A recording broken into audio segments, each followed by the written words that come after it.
Section 142 जिस तरह कि हम रिकवरी पढ़ रहे हैं उसी का एक और स्टेप है कि देखें अगर आप एक एसोसिएशन ऑफ पर्सन है, ठीक है, एक पार्टनरशिप फॉर्म है। अब उसमें इस तरह है कि कुछ पार्टनर जो हैं वो रेजिडेंट पर्सन है और एक या एक से ज़्यादा पार्टनर्स जो हैं वो रेजिडेंट पर्सन नहीं है। यानी कि जो एसोसिएशन के जो मेंबर हैं वो कुछ नॉन रेजिडेंट लोग भी हैं। अब अगर नॉन रेजिडेंट जो है उसकी कोई टैक्स लायबिलिटी है वो पे नहीं करता तो फिर क्या होगा?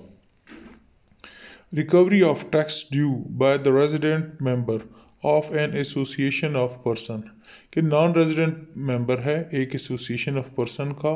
उसको एक टैक्स ड्यू था, अब वो नहीं पे कर रहा या तो उसकी रिकवरी हम कैसे करेंगे? The tax due by a non-resident member of an association of person in respect of members' share of the profit of the association shall be assessable in the name of the association or of any resident member of the association and may be recovered out of the assets of the association or from the resident member personally. अब बात यहाँ ये की जा रही है कि एक एसोसिएशन ऑफ पर्सन है, उसमें एक नॉन रेजिडेंट मेंबर है, उसको कोई टैक्स ड्यू था और वो जो है ना पहली अच्छा, लेकिन ये कौन सा टैक्स था? क्या उसकी किसी दूसरी इनकम में से था? नहीं, इसी ये जो एसोसिएशन की इनकम में से जो शेयर बन रहा था मेंबर का उसके ऊपर जो टैक्स था, अगर वो नहीं पे करता तो वो असेसेबल होगा। ऐसे ही समझा जाएगा कि ये एसोसिएशन का टैक्स है, और अगर एसोसिएशन से भी नहीं रिकवर किया जा सकता तो एसोसिएशन के किसी भी मेंबर से ये रिकवर किया जा सकता है और ये उनका ही टैक्स कंसिडर होगा। तो फिर इस सिलसिले में जो एसोसिएशन के जो एसेट्स हैं उसमें से रिकवर किया जा सकता है। अगर एसोसिएशन के एसेट्स में से रिकवरी पॉसिबल नहीं है, जैसा कि बाज़ औक़ात होते हैं एसोसिएशन जो है वो वाइंड अप कर जाती है, तो उस वक्त जो एसोसिएशन के जो मेंबर्स हैं किसी भी एक मेंबर या सारे मेंबरों के एसेट्स की सेल से ये जो है ना रिकवर किया जा सकता है।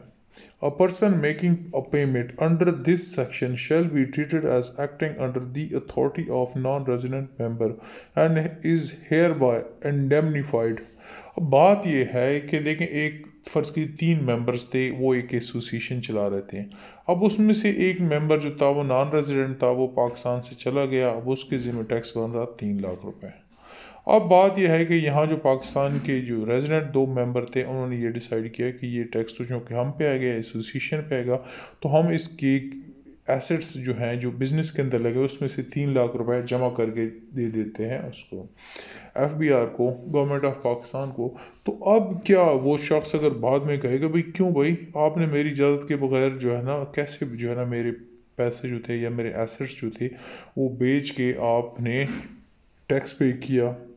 आपके पास क्या अथॉरिटी है? तो मेरे भाई उसके पास अथॉरिटी है और ये लॉ उसको इंडेमनीफाई कर रहा है, ठीक है, कि उसने जो टैक्स पे किया है, जो मेंबर्स ने या एसोसिएशन ने टैक्स पे किया है, वो असल में उस नॉन रेजिडेंट मेंबर के बिहाफ पे किया है और किसी भी लॉ कोर्ट ऑफ लॉ से ये इंडेमनीफाइड होंगे in respect of payment against all proceedings civil और criminal and all processes processes judicial or extrajudicial notwithstanding any provision or to the contrary in any written law contract or agreement। अब बात ये हो सकता है कि कुछ और लॉ शायद डिफरेंट कह रहे हो या फिर उनके दरमियान एग्रीमेंट कुछ डिफरेंट हुआ था। भाई जो कुछ भी हुआ था वो सब चीज़ें आप सेट असाइड कर लेंगे, सिर्फ और सिर्फ इस लॉ के मुताबिक टैक्स पे हो गया। इसका मतलब क्या हुआ कि जिस शख्स ने या जिस एसोसिएशन ने जो टैक्स पे किया दे वर एम्पावर्ड, तो इसके खिलाफ किसी किस्म का प्रोसेस या किसी किस्म की प्रोसीडिंग नहीं की जा सकती। The provision of this section shall apply to any amount due under this section as if it were the tax due under an assessment order। Again ये मेरे ख्याल में काफ़ी दफ़ा रिपीट हो गया, जो टैक्स ड्यू होगा ऐसे समझा गया कि असेसमेंट ऑर्डर के तहत ही रिकवर किया गया है, रिकवरेबल था। One section 143 non resident ship owner और दी चार्टर।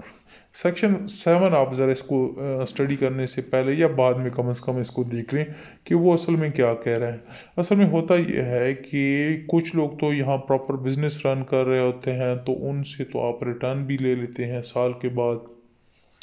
उनकी जो टैक्स की जो मामलात है उसको आप देख रहे होते हैं। लेकिन बाज़ औक़ात इस तरह होता है कि नॉन रेजिडेंट शिप आ रहे होते हैं। अब मिसाल के तौर पर स्पेन का एक शिप है, वो कुछ सामान लेके पाकिस्तान आ गया,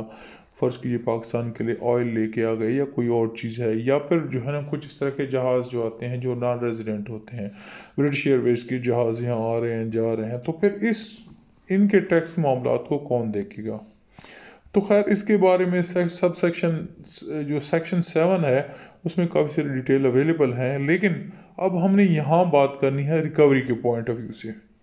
before the departure of ship owned और chartered by non resident person from any port in Pakistan. अब फ़र्ज़ करें कि यहाँ जो एक शिप है पाकिस्तान आया हुआ था किसी भी पोर्ट पे, गवादर, कराची या किसी और पोर्ट पे, तो अब वहाँ से ये जाना चाहता है, लेकिन इस जाने से पहले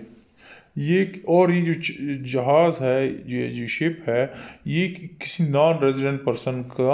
की ओनरशिप में है। तो वो क्या करेगा जाने से पहले, मास्टर ऑफ द शिप जो होगा वो जो है ना वो फर्निश करेगा कमिश्नर को return showing the gross amount specified in sub section 1 of section. असल में आप सब सेक्शन 1 देखेंगे सब सेक्शन 7 में कि उसके पास ग्रॉस रिसीट्स क्या हैं, वो ग्रॉस रिसीट के बेसिस पे होता है। तो वो एक देगा कि इसमें से मेरे पास इतनी रिसीट्स आने वाली हैं। वैसे उसको आप देख लें तो आपको सर से ही पता होगा, मैंने खुद भी इसको इतना नहीं देखा हुआ, ब्रीफली इसको टच किया है।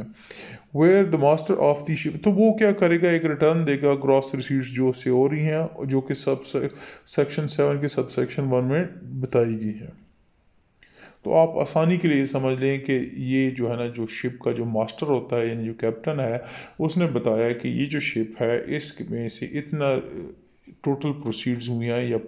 इतना टर्नओवर है या इतने लोगों का किराया बन रहा है, वो फ़र्ज़ की बन रहा है 50 लाख, तो वो उसका रिटर्न दे देगा। Where the master of the ship has furnished a return under subsection 7 of subsection 1 of section 7, the commissioner shall, after calling such particulars, accounts or the documents as may he require, determine the amount of the tax due under section 7 in respect of the ship, and as soon as possible notify the master in writing of the amount payable। अब commissioner के पास चूँकि return आ चुकी है तो commissioner कुछ additional documents वगैरह भी उससे मांग सकता है, या फर्दर डिटेल या पर्टिकुलर या अकाउंट्स भी मांग सकता है। लेकिन जो कुछ उसने मांगा उसके पास आ गया तो फिर वो क्या करेगा, जल्द अज जल्द जो है ना वो करेगा कि टैक्स डिटरमिन करेगा कि कितना सब सेक्शन 7 के तहत कितना टैक्स उस नॉन रेजिडेंट शिप ने पे करना है, और इस सिलसिले में वो मास्टर ऑफ द शिप जो होगा उसको नोटिफाई कर लेगा इन रिटर्न कि इतनी अमाउंट आपने पे करनी है। फ़र्ज़ कीजिए कि 1 लाख रुपए। The master of the ship shall be liable for the tax notified under subsection 7 and the provision of this ordinance shall apply to such tax as if it were due under an assessment order। अब commissioner को बता दिया गया कि 1 लाख रुपए आपने tax पे करना है, तो सॉरी कमिश्नर को नहीं, ship master of the ship को, तो ये मास्टर ऑफ द शिप जो होगा वो लायबल होगा जितना टैक्स नोटिफाई किया गया उसको पे करने का, और ये जो नोटिफाई किया गया अमाउंट वो असेसमेंट ऑर्डर ही काउंट होगा। Where the commissioner is satisfied that the master of the ship is non-resident owner or the non-resident owner or charter of the ship is unable to furnish the return required under subsection 1 before the departure of the ship from the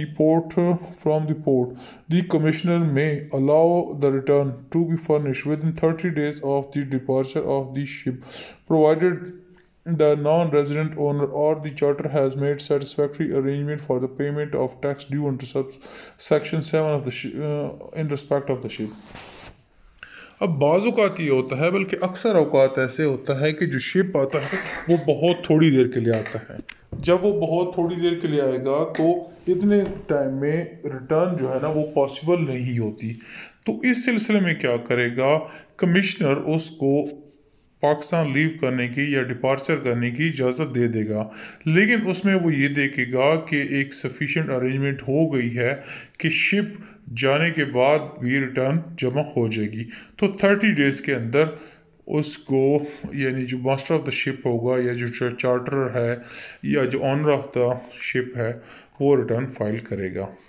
अब ये collector of the customs, जिस तरह यहाँ commissioner होता है, इसी तरीके से कस्टम्स में कलेक्टर होता है, ठीक है। और ये ग्रेड 21 ऑफिसर होता है, ग्रेड 20। तो खैर the collector of the custom or other authorized officer shall not grant a port clearance for the ship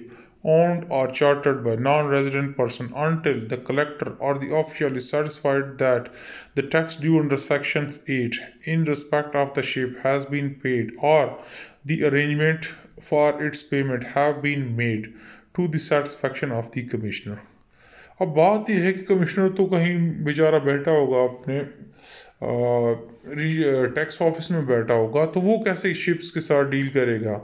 तो इस सिलसिले में जो कस्टम्स की जो अथॉरिटीज़ होती हैं, उनकी रिस्पॉन्सिबिलिटी होती है कि वो उस शिप को क्लियरेंस, पोर्ट लिविंग का जो क्लियरेंस सर्टिफिकेट होगा वो नहीं इशू करेंगे जब तक कि जो सेक्शन 7 के तहत टैक्स नोटिफाई हुआ है वो पे कर दिया गया, या फिर सफिशिएंट जो अपॉर्चुनिटी जो अरेंजमेंट्स है वो